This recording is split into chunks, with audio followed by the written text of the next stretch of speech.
Hello and good afternoon. Thank you for all joining our October CDI Innovation webinar. While we have some of our expert speakers here with us today to have more of a panel discussion on the key considerations for outpatient CDI. Before we get started, we are going to just do a couple housekeeping items.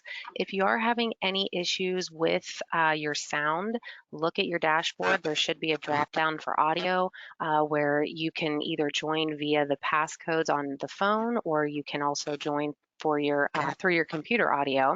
We do encourage you to ask questions, and we will get to as many as we can at the end. That's also located in your dashboard in the questions drop down.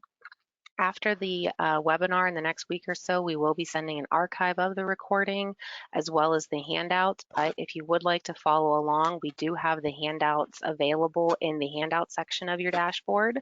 You will also get a certificate of attendance today, and we hope also that you can complete the survey at the end. Once the webinar closes, there will be an automatic survey that launches, and we'd appreciate your feedback and tell us how we did. So let's go ahead and get started. I am going to turn things over to Carrie Hunsaker, who is going to be our moderator today. So go ahead, Carrie. Thank you, Lisa. My name's Carrie Hunsaker, and I'm really excited to be here to talk to you about, or to help moderate this discussion around outpatient CDI. We have a couple of really good experts that work within 3M that I'd like to go ahead and make introductions really quickly.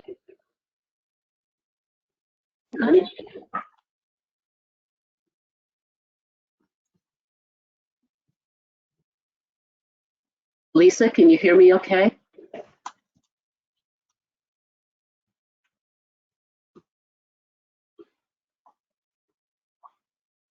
Sorry, my apologies. It sounded like we were having a little bit of some technical difficulties on my end. Anyway, let me please go ahead and get started by introducing Colleen Deighan. And you can see from this description that she's got a great deal of experience. But Colleen, I'll go ahead and let you talk about your experience within outpatient CDI, if you don't mind. Yep. Hi, everyone. This is Colleen.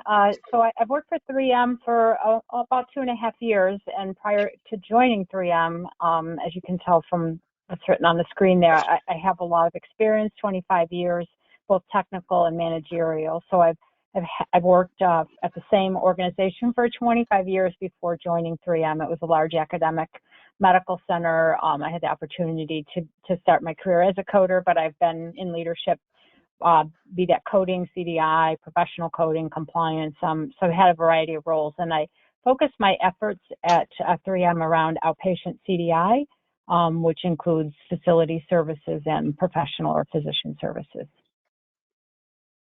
Pleased to be here with you all today. Thank you, Colleen.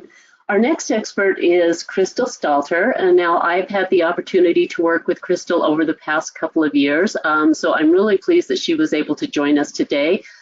So Crystal, if you don't mind, I'll let you go ahead and talk a little bit about yourself as well. Sure, thanks, Carrie. So my name is Crystal Stalter. I've been with 3M going on 6 years now, with M-Modal prior to, and then 3M.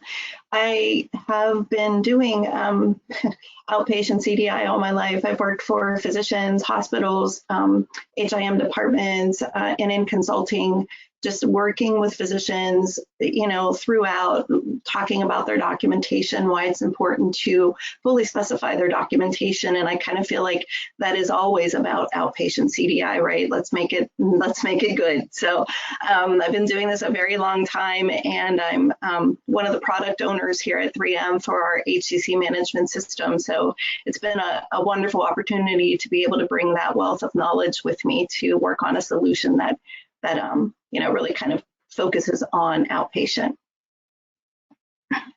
Thanks, Crystal. So as you can tell, we do have a couple of very experienced people here with outpatient CDI, and over the next hour, they're going to share their experience, their advice, and areas where there can be focus within outpatient CDI. But to get started, we'd like to go ahead and ask a first poll question, just so that we can level set and find out what people's experiences are. So Lisa, if you want to go ahead and launch that first question of, do you have a dedicated outpatient CDI program within your organization?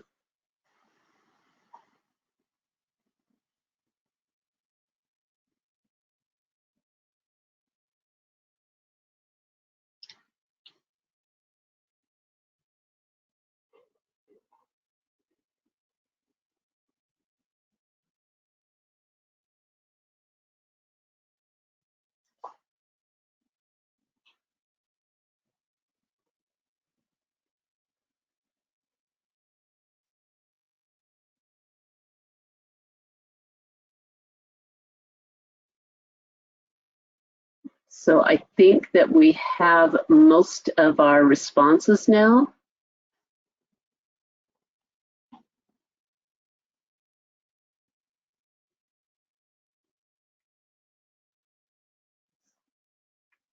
Let's go ahead and launch the second poll question. For those of you with an outpatient CDI program, where does that report within your organization?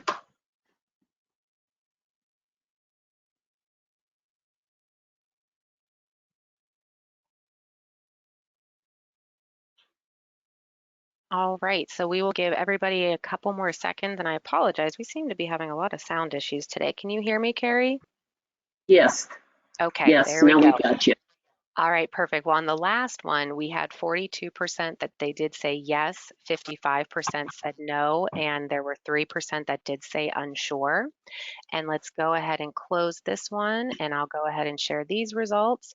We do have 22% say HIM and coding, 41% HIM and CDI, 20% rev cycle, 5% population health, and 13% said other. So go ahead and hide the poll, and you can go ahead. Great, thank you, Lisa. That really helps us frame up some of these discussions that we'll be having over the course of the next hour, so thank you for responding to that. To get started, we wanted to talk about outpatient CDI in general. This is a big topic, so for those of you that know that have an outpatient CDI program, I'm sure you already are aware of this. For those of you investing in one, I'm sure you will learn about it.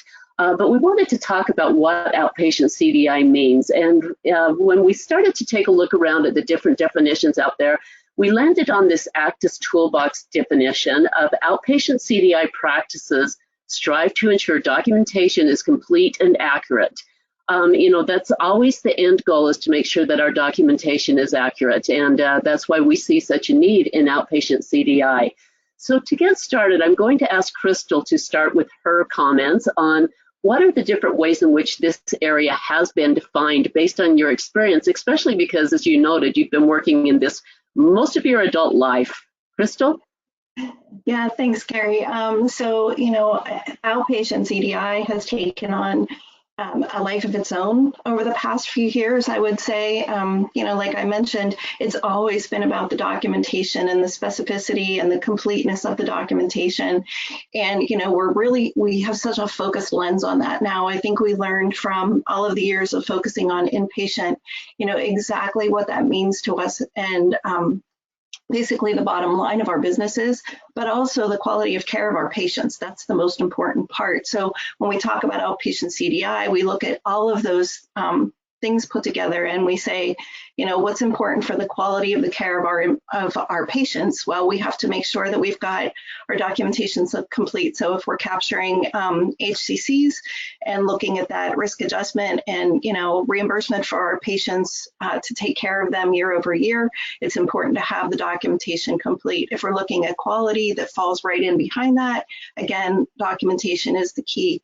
Anything we're looking at, if we're looking at emergency departments or observation, other areas where outpatient CDI seems to be a large focus, well, what is the key to that? Well, again, complete documentation. So I think that regardless of how big of a topic outpatient CDI is, it always comes back to that one essential first sentence of the ACTIS definition, and ensures that that documentation is complete and accurate. Colleen, would you have anything further to add?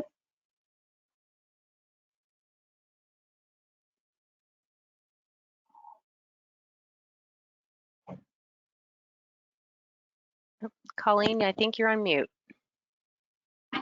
You guys see me talking and no one can hear me. I apologize. So yeah, just a quick comment on that. As an HIM professional, there's the AHIMA, the American Health Information Management Association, does have an outpatient CDI toolkit. And within that toolkit, they define outpatient CDI as any service that's not associated with an inpatient claim.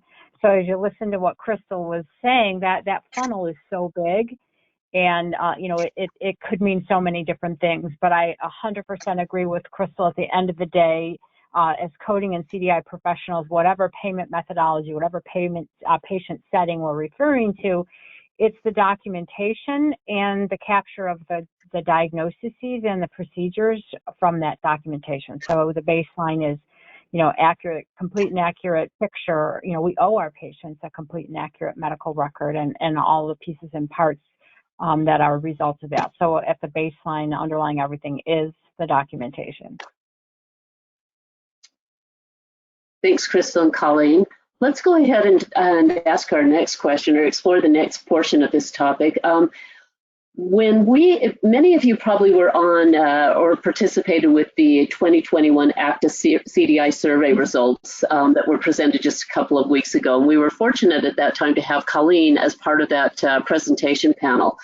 Out of that survey, there were a couple of interesting points, one of which came back that said the services most reviewed in outpatient realm were respondents by physician clinics, hospital outpatient risk adjustment, and ambulatory surgery.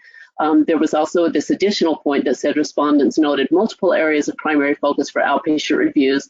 Most respondents listed HCC capture as a top focus, which we'll get into a little bit later. But kind of just setting that up, because this still continues to be broad. Crystal, I'd like to ask you again to expand upon the areas of service that can be included in the outpatient CDI program that are specific to these areas as well as others that you've experienced. Sure. So I think, obviously the HCCs are when you talk about outpatient CDI, it's the first thing that people think about, right? How do we capture our chronic conditions year over year? But I think, there are some other areas that can be included and should be included when we're focusing on something such as outpatient. So we have ED, right, our emergency department, and things within the ED like E&M service leveling and injection and infusion start and stop times, which is just crazy to me that we're still even talking about documenting that, but we still do, and we still miss it. Medical necessity for tests ordered and, admitting to OBS or admitting to the hospital. And then, that kind of rolls us right into observation, because things within observation that need some attention are, again, our injections and infusion start and stop times, but things like time off of the floor. We know we have to, when we figure out total hours in observation, anytime the patient is out of observation, getting a test done, we have to subtract that time out of there.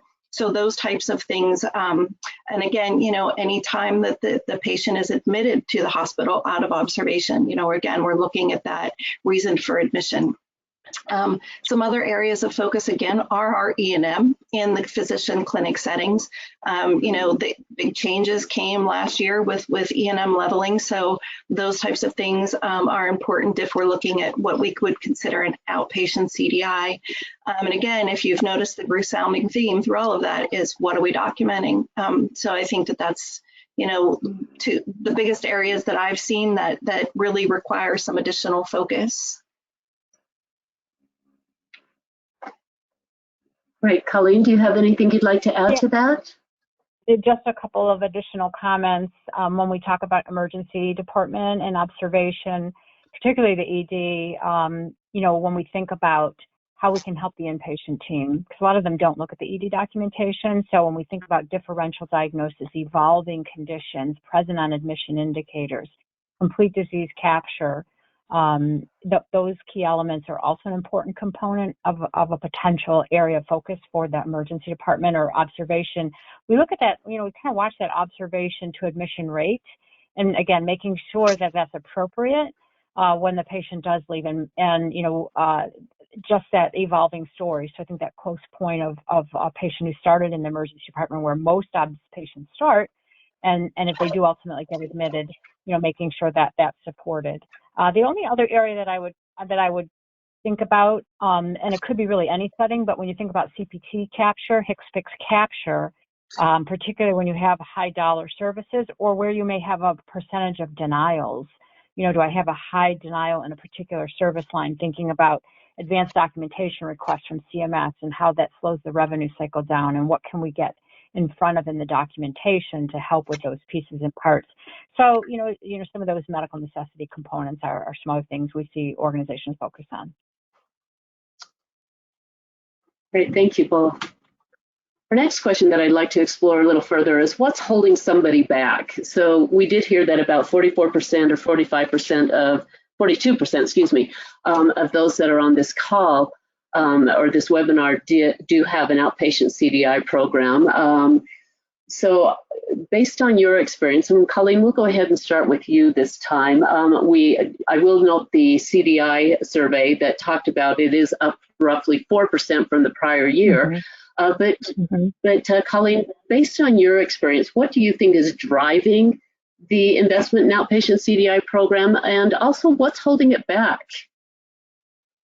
Yeah, so, just one other stat from the rest of that answer there, when we saw that 24% and that shift a little bit from the ones that were planning last year that have actually, implemented something this year, they're still in that active survey, which had about 900 respondents.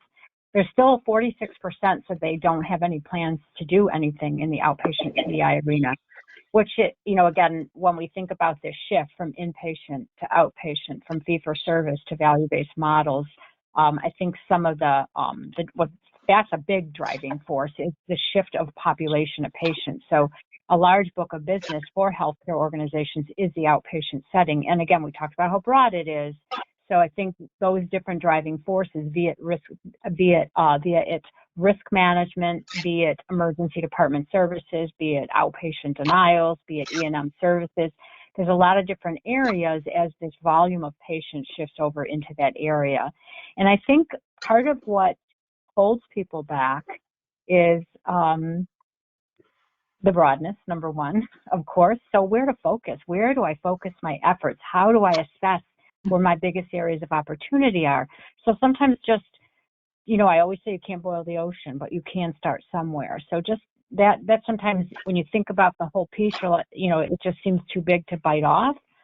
Certainly when we look at that shift from there was very little movement over the last couple of years, so we can't exclude COVID from part of what's holding people back. But general knowledge about these areas, and I think just staffing is a big challenge. A lot of our care and the CDI teams went back to the floors during COVID, but just having additional staffing or educational gaps into these areas. And one thing I think that's a little different in the outpatient arena is collaboration. When you think about CDI in the inpatient area and our partners in that, our physician parties, there's a bigger space in the outpatient area around revenue cycle, around revenue integrity, around population health, around managed care, physician services. So, some of that holding back is just getting the right players. And sometimes we see what I refer to as sort of, revenue leakage. It's a little harder to define, and we need to collaborate and bring the right team together.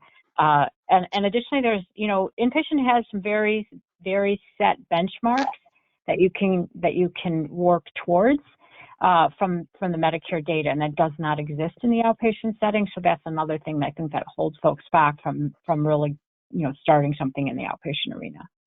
Crystal, any thoughts from you on your end on that?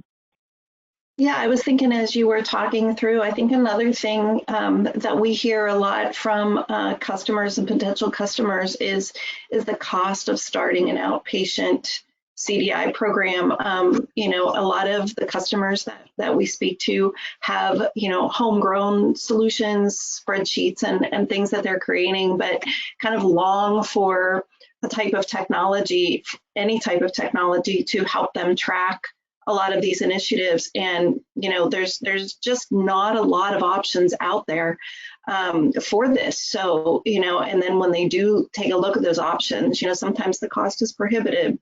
They don't have, especially, post-COVID, or if however we want to define COVID, I guess it's really not posting still, but, there's just not a lot of revenue for, something on top of, maybe an inpatient solution that they're already using.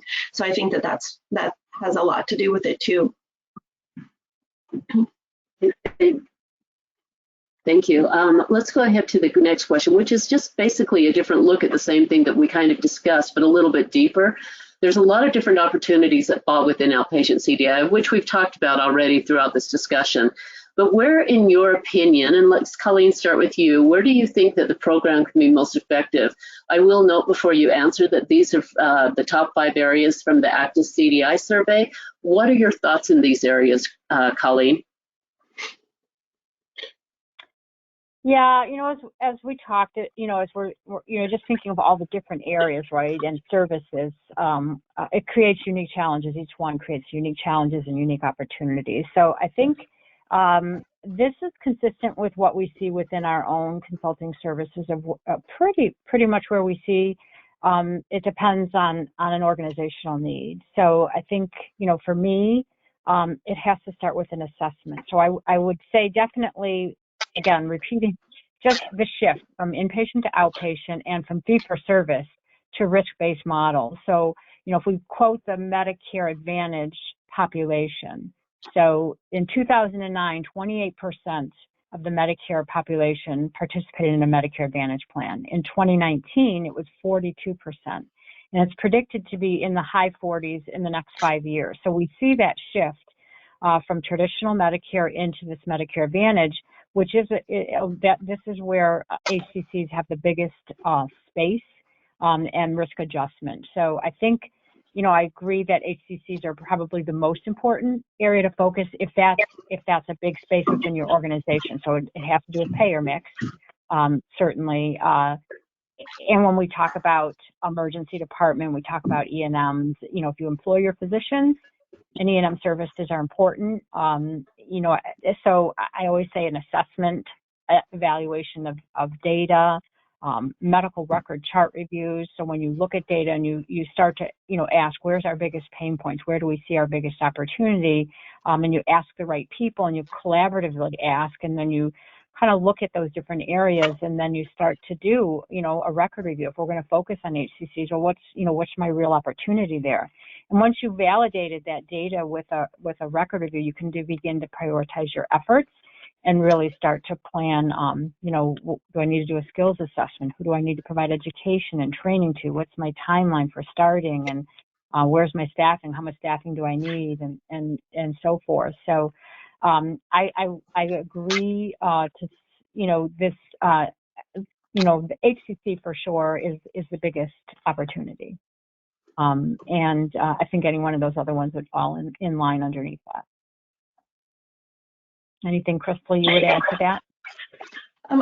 Yes, so I think it also depends on what department is looking to do this. If we're a physician clinic, that's where most of our time, our focus on the HCC conditions and possibly the E&M. If we're, a hospital CDI department looking to, where do we focus some outpatient attention? Now we're getting into the ED and observation. Denial prevention, of course, is across the board, and medical necessity is across the board. But, a lot of times it will depend on, what the initiative is, who's actually going to be looking at this and where does that initiative fall?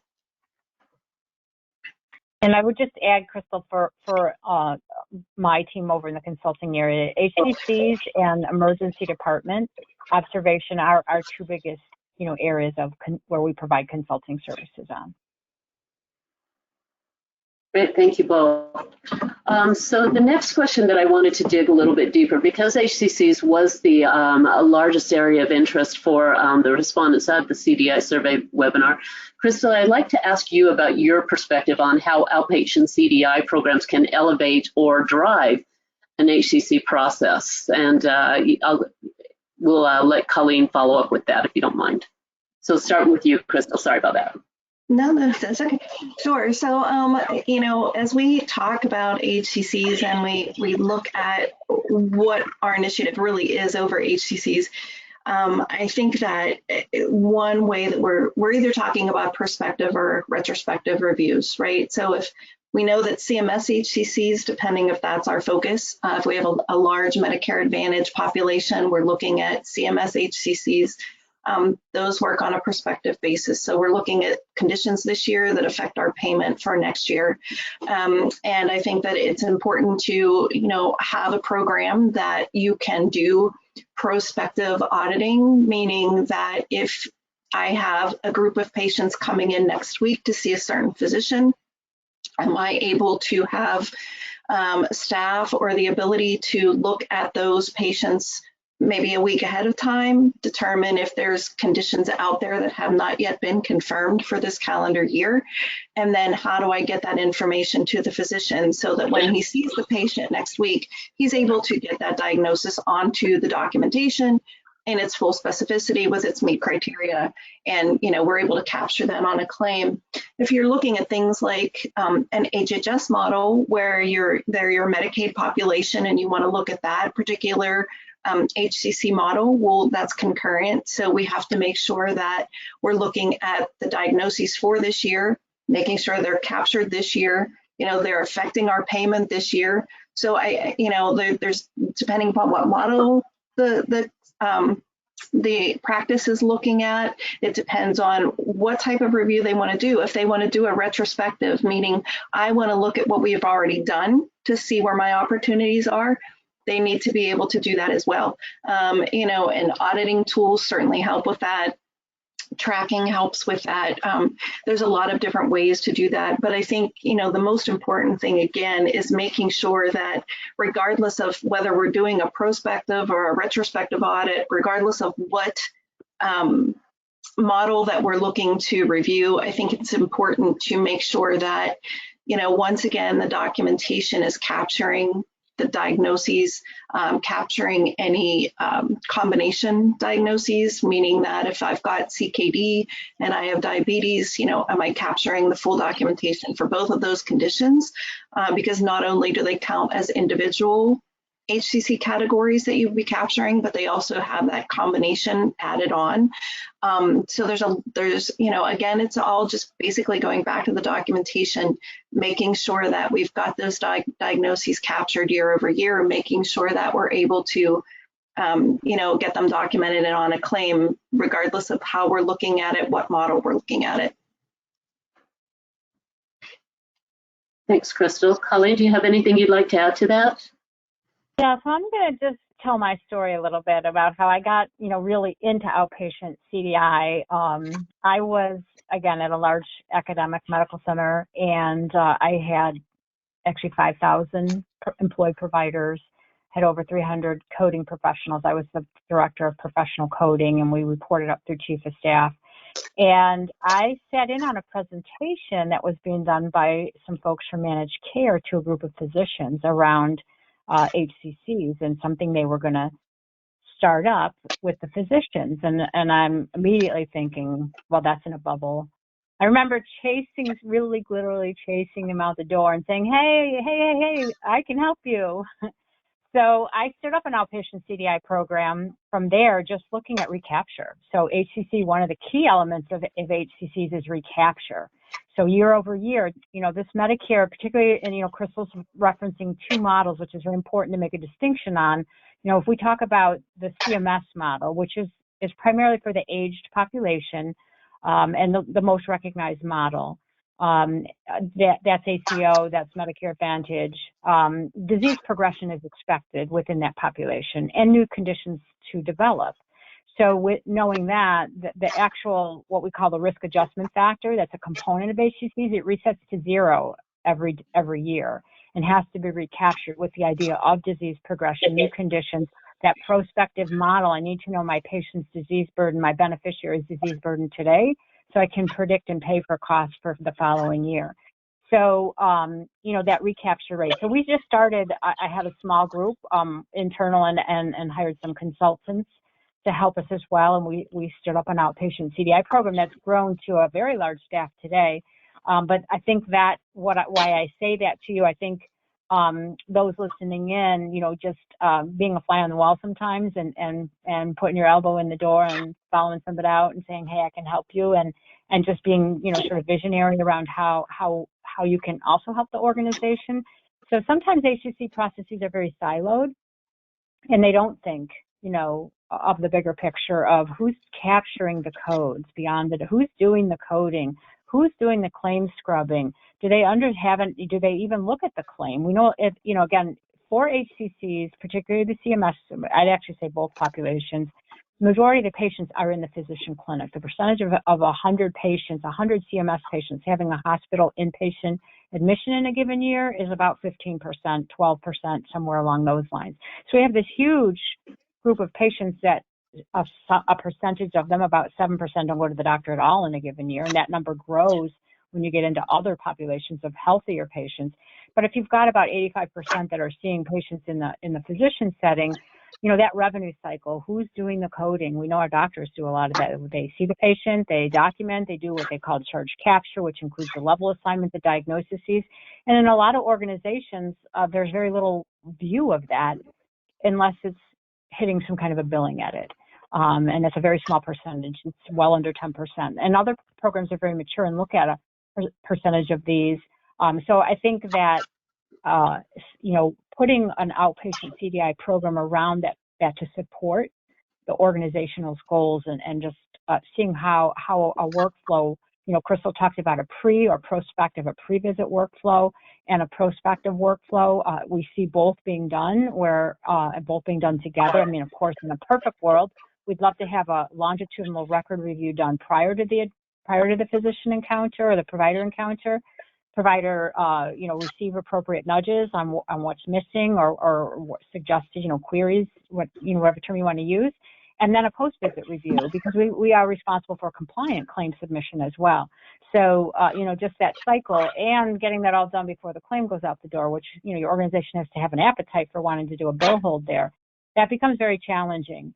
So, but I think the convincing areas of we see programs that don't do that holistic approach, and we bring them a holistic approach, and how important that those processes are to the overall, organizational goals around HCCs, and how much, CDI program can really, really help them with big impact. I think I would add to that too, as I listen to you talk, one of the things that that a lot of customers talk about and struggle with is, well, what do we need to start this? What kind of staffing do we need? How many people do we need? Can we use our current staff? Do we need somebody more specialized? Do we need, 15 people or 5 people? And I think that's a lot where those assessments can come in handy. We're able to take a look at what's currently happening in the practice today, how the captures and recaptures are happening, and then, based on that information, really provide some additional help to know, where to get started. But it's a large undertaking, and normally, how we would advise people when asked that question is, really just sit down and think about how many patients you have in your population, in your Medicare Advantage population or your ACO, and how many of those realistically can you touch with current staff, and how many of those would you want to touch? Because if the answer is higher, then obviously, then we need to think about, do we need more staff, and what does that number look like? So it's important to have some of that information and really kind of think through the process. If you're thinking of starting this, or you already have it and you're just maybe kind of stalled, or you can't touch as many patients as you want, to think about, how many can my actual staff get through a day if I'm looking at these, and how many patients do I want them to get through a day? Really no different than an inpatient CDI when you're thinking about how many patients can I touch in one day. I'm just going to piggyback one more time there, Carrie. So, Crystal brings up some good points, absolutely. And when I think about, listening to her, and we talk about the assessment and a data-driven assessment, and that can be done sometimes, obviously 3M, we can help you with that. We're not here to sell our products, but, even going to your managed care area, because they have the information. They know which plans are risk-based plans. They know how many members are in there. They know the average RAS score. So those types of things around how many members are we actually have a risk-based model that we're responsible for. And within that, assessment comes the staffing numbers. But one thing I always tell people that I tell myself, and use this philosophy throughout my career, you don't have to have everything figured out to get started. Just get started and start small. Look where, whether that's a particular practice or a particular group of primary care, family medicine, that's your biggest, bulk, but certainly specialties like, there's other specialties, cardiology, endocrinology, neurology, we can talk through. But when you think about a practice or an office that has some engaged physicians, and can you figure out a pilot, figure out a workflow, and be willing to plan that and try that out, and be open to suggestions about how to do it differently, and sometimes we focus on the patient's RAS score, or sometimes we look at our data and we see certain HCC categories where we have a huge opportunity. Because within an HCC hierarchy, so the H stands for the hierarchy, there's two components to it, the hierarchy and the condition category. So certain condition categories, diabetes, CKD, as a couple examples, have a hierarchy. So if you're a diabetic patient without complications, you're a diabetic patient with chronic complications, you're a diabetic patient in the hospital with acute, DKA, or you're even a hierarchy to that around AKI or something along those lines, just the interaction of conditions together. Sometimes just focusing on a particular HCC. So do we focus on a practice? Do we focus on a certain HCC? How do we have the biggest, how can I tell a little story and refine it to tell a bigger story? Because sometimes just figuring out a process and showing a value then can go to your leadership and show them that ROI and how you brought value to the organization and convince them, of expanding it beyond that. So don't be afraid to just get started. And I'm not going to say, Nike, just do it, but just get started and don't be afraid to say, I don't have everything figured out, but I'm gonna try and do this. So, that's just my, it's okay, to be open to that. Crystal, any other thoughts on this before we move forward? No, I think we can go ahead. Great. Thank you both. I thought that was really good information, especially around a very specific process. So I'm going to jump to another comment, and this is something that, Colleen, I'm going to have you lead with because you actually referenced it in a recent article that you wrote for Outpatient CDI. But the goals of CMS value-based programs are to improve patient care, which we've talked about, reduce healthcare costs, and improve population health. And this is called the triple aim. How do you think this is going to have an impact on outpatient CDI program or practices? Yeah, so again, I'm just going to, just sort of hate to repeat, but just restate that hospitals, healthcare systems, they've experienced a shift from inpatient to outpatient and from fee-for-service into these value-based models. Really, this has been happening over the last 15 years. It's not new. It's been a gradual shift. But when you go back and look, there's a significant amount of care being delivered in the outpatient setting. And this is from, when you look at the grid of value-based care, and it goes all the way back to MSDRGs and value-based purchasing, present on admission, just the evolution of that into now these fee-for-service models, MACRA, MIPS, all those were part of this value-based program. And what CMS is saying essentially is, if we move to a value-based care model, there's more incentive for organizations to control costs than there is in a fee-for-service model. And when they tie quality metrics to that, the ultimate goal of Medicare is quality of care for their beneficiaries. So when we talk about, I even think just, I've been around a while, right? So we used to take care of sick people, right? They came to the hospital, they came to the emergency department, they came to the doctor's office, they came to the urgent care, they came for their shots. So some of it was preventive, but now we're asked to not only take care of sick people, but to take care of a whole population of patients. So, when you enter into a Medicare Advantage population, you have a set of covered lives that you're responsible for. So predicting that cost of care is really critical. So with CMS is, essentially they're trying to secure the Medicare Trust Fund, right? That's the ultimate goal, is the Medicare Trust Fund. And they do that by making sure that costs are contained, but that patient care is improved in the process through that, and they do that through different quality metrics. And then this disease burden that we're so, such a big role of CDI around capturing disease burden becomes, a piece of that, what they call triple aim. And I think, that shift, right, it's one of the major reasons, those two reasons around how outpatient CDI and outpatient CDI professionals are such a valuable resource to a hospital's outpatient departments, physician practices, really across that continuum that we mentioned. So, back to the complete and accurate documentation, and that coding supports that complete disease burden, first and foremost, of course, for patient care, but also for measuring quality and proper payment, whether that's a fee-for-service model or a prospective model. I think just that underlying piece of understanding what CMS's intent is here will, again, sort of shape the bigger outpatient CDI picture. Thanks, Colleen. Crystal, do you So, have anything Crystal, you'd like to add to this? Just an apology for my neighbor's leaf blower. If you can hear that in the background, I'm sorry. Of course, they always take the time to do this.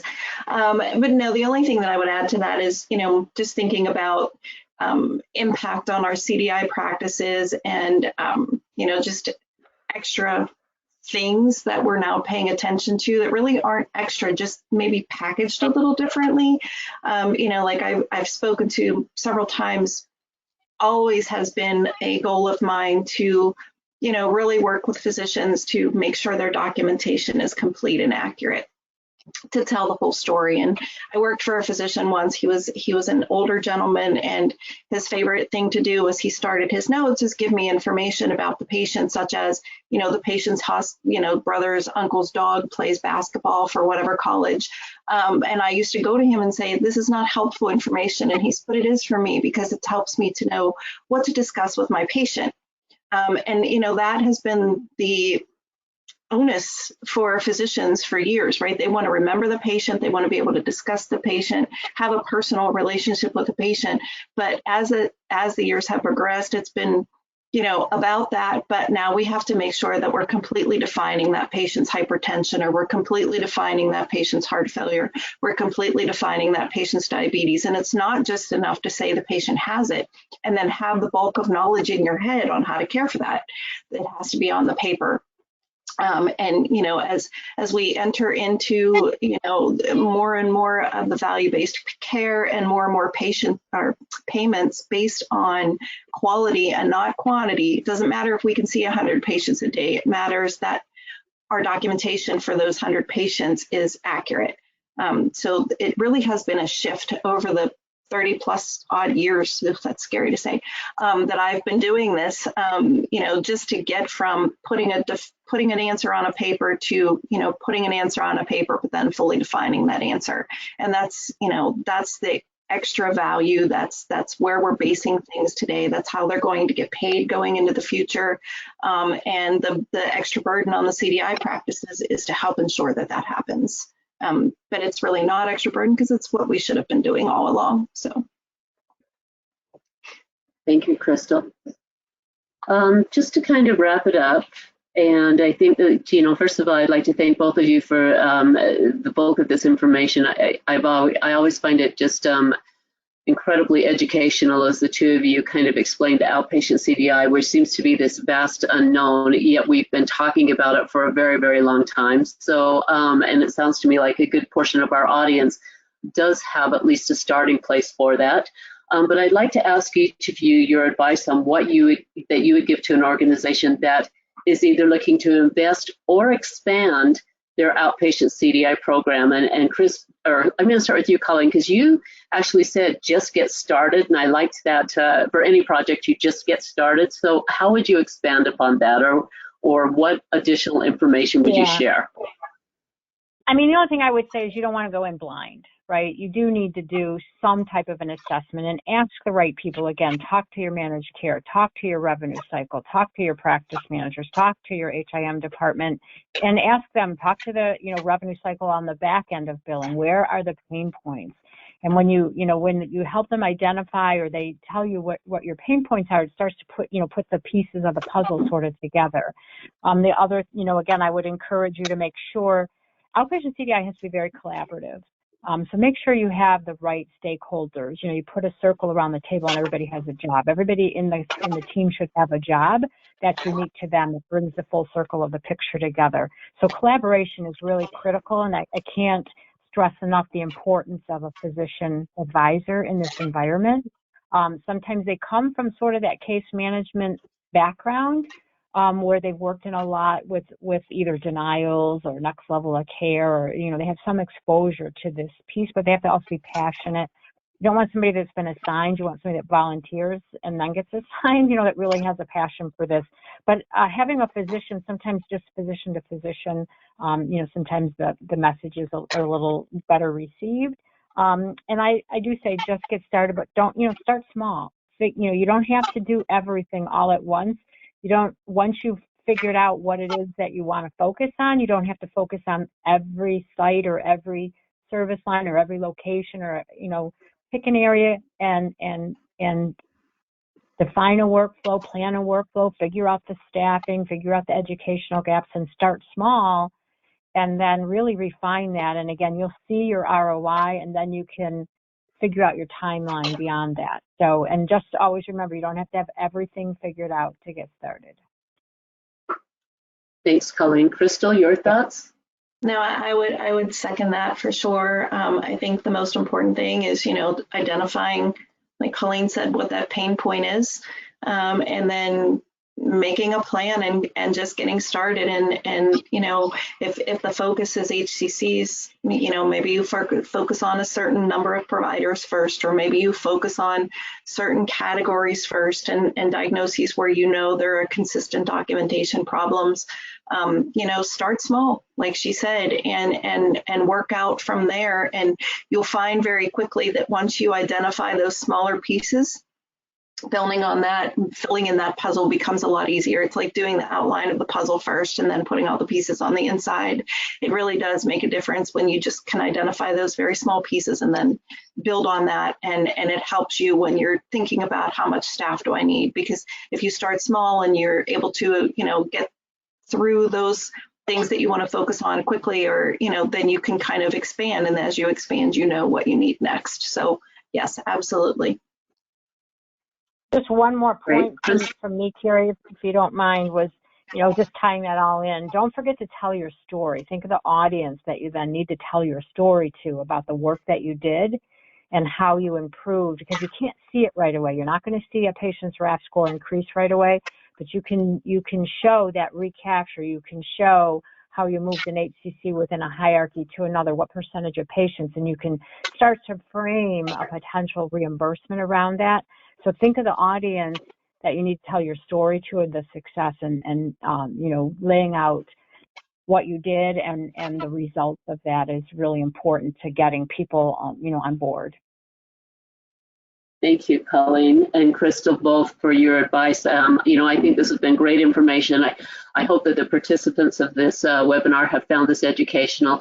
I'd like to go ahead now and open this up to questions. We have about 10 minutes left, and we like to make this as interactive as possible. So if there are questions, please submit that. And Lisa, we'll let you go ahead and see what we've got first on the docket.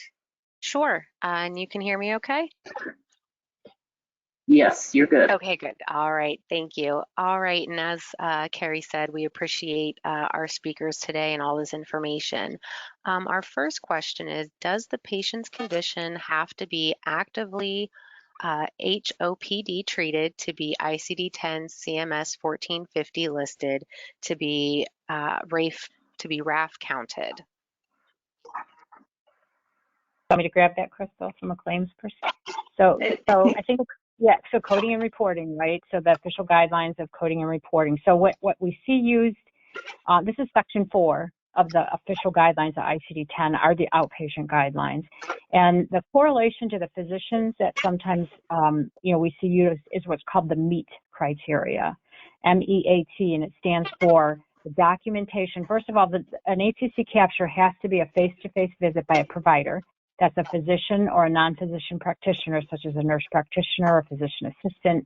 It has to be, the diagnosis has to be supported in the documentation, along with clinical indicators of the significance of the condition. So when we use the MEAT criteria, it stands for monitor, evaluate, assess, or treat. So what we teach the physician is, when you're documenting a condition and you're looking at the disease burden of the patient, and by the way, the annual wellness visit is a great place to do HCCs in the physician clinic, because you just should do that annual assessment. But listing the chronic conditions, and in one of those criteria, monitor, assess, evaluate, or treat, you have to support how you were managing that condition. So listing the condition and indicating underneath that what's the history, assessment, and plan for that condition today. So I'll use the example of diabetes. So a patient, could be a simple statement of diabetes with retinopathy, blood sugar is well controlled today, continue meds as prescribed, recommending a 6-month follow-up with ophthalmology. another flip side could be that the A1C is elevating over the course of the last 3 visits. So they're trending, the glucose is measuring high and it's measured high the last 3 times. So the provider's concerned about the glucose control and just diabetes control in general. And there may be more of beyond just a monitoring of that, but a plan. So that's, again, going to rechange meds, run different lab values, do a consult to endocrinology, different measures. So think along the lines of meet criteria and make sure that everything is supported. It doesn't have to be, when you think about the condition it can be stable and well managed. So it doesn't indicate that they're, chronic conditions are a disease burden. They require monitoring. They don't have to be unstable to be monitored or managed, evaluated, assessed, or treated. Anything you'd add, Crystal? I think you got it. Okay. All right, so the next one I'm going to read. It's a little long, but I want to make sure I read the first part of it because it tees up the actual question from Allison. Allison says, I started a CDI program 18 months ago working on HCC capture. After doing research, the approach I took was retrospective, collaboration, and education. The providers have been wonderful in receiving the information. When I identify an HCC wasn't captured, should I be phrasing my language as a query or point out they missed the HCC? The providers do not go back and add the documentation. We discuss this as education for future patients who have the same condition. I manage about 100 providers. I can take this one, Colleen, if that's okay. So I think that when we speak to providers, we should always be wary of how we're speaking and how we're offering information to them.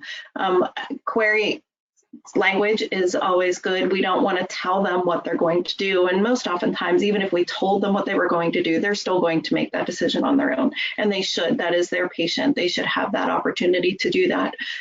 What I personally, for me, what I would do is have the conversation. It sounds like you're having a lot of physician education conversations.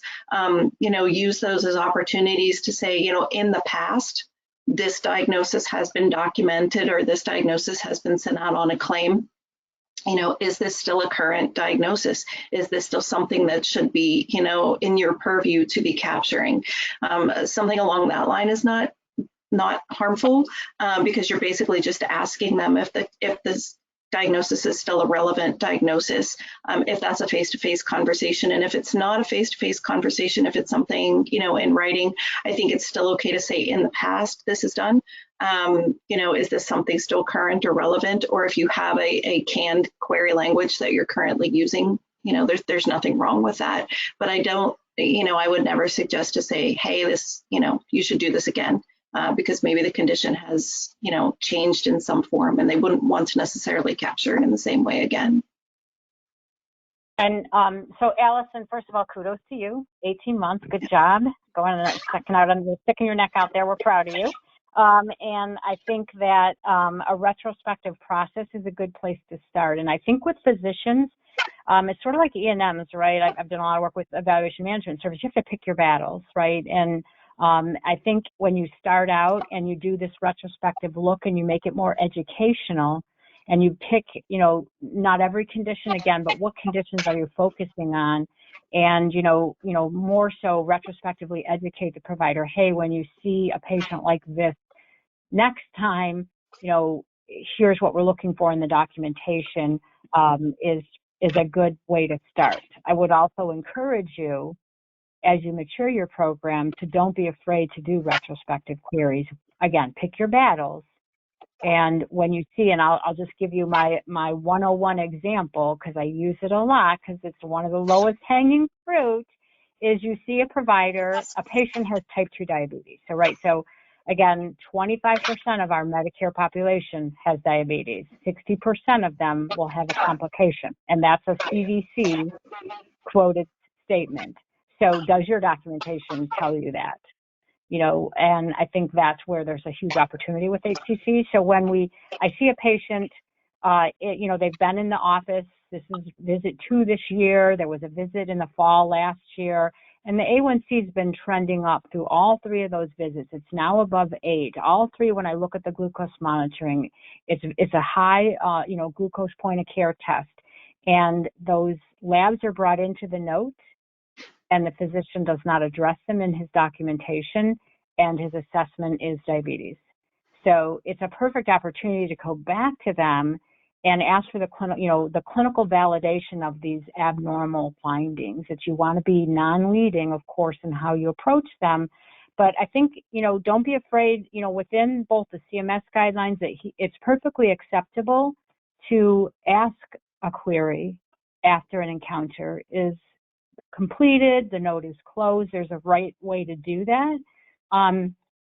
And I think if you've got maybe pick one item that you keep educating on, and you're like, okay, or one HCC, and you're like, you know what, we're going to sort of venture into the retrospective query process, because it can be very administrative and physicians can be very annoyed.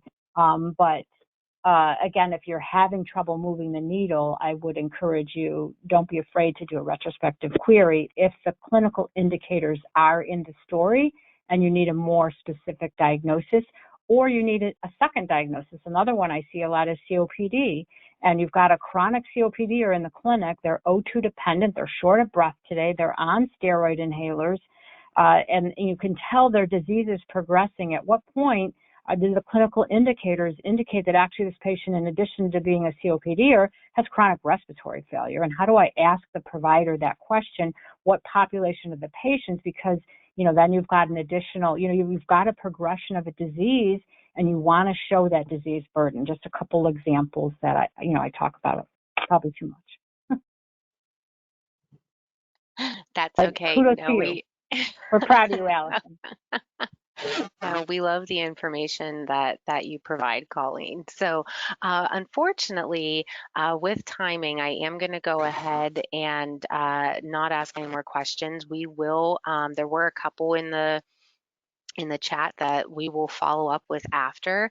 But what I did want to do is launch one more poll. If there is any information that those that are on today, if you would like us to follow up with you on, I'm just going to leave this open right now as I close things out. So if you are interested in getting more information on your outpatient CDI program, please let us know, and we'll follow up with you there. Again, we appreciate our speakers today. We did record today's session, so we will send out the recording and handout in an archive. And again, we would appreciate you completing the survey at the close. And if you do have any other questions, please let us know in that survey as well, and we can certainly follow up with you. Before we go ahead and close out, Colleen or Crystal, we certainly appreciate your time today. Is there anything you'd like to say before we end? No, I'm just Thank thank you, you all everyone. for dialing in. Yeah, and appreciate, Crystal and I work together a lot from 2 different areas, and you've got services and you've got technology. So appreciate, being here with Crystal today for sure. Yes, likewise. Great. Well, thank you to you both, and thank you all for joining today. We certainly appreciate it. Have a good one. Thank you. Bye, everyone.